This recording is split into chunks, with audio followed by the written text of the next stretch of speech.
there's a myth about bumblebees, and when physicists were studying insect flight, they were studying bumblebees, and they figured out that they just couldn't figure out the mathematical equation that would prove that bumblebees can fly, mostly because their bodies are really big and their wings are really small. And so the joke for many, well, it's a science joke, so it's not actually very funny, was that bumblebees fly because nobody told them that they couldn't.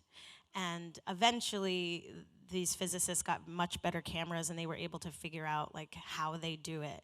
But the truth of the matter is that even though they do fly, bumblebees, and we can see them do it, it's actually really difficult. It requires a lot of effort on their part, which is why they don't fly in a straight line. Like, they work really hard. And so in my family growing up, we always talked about bumblebees and the idea that the only obstacle between you and what you want is your imagination and your work ethic.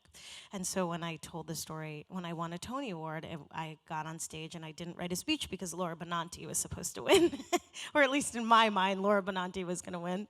And so I got up there, and all I could think about was that I had been grateful that that was the story that my family told us. And it relates to another thing that was happening in my life, which at the time I had a young nephew who's now 6, who had been suffering from some medical problems, and that was the story of the bumblebee was a story we would tell him every single night before we went to sleep. So I'm like a bumblebee. So the bee had a lot of significance. It's like a brain dead thing, and then it also felt like the spirits or the universe, like letting me know that I was okay.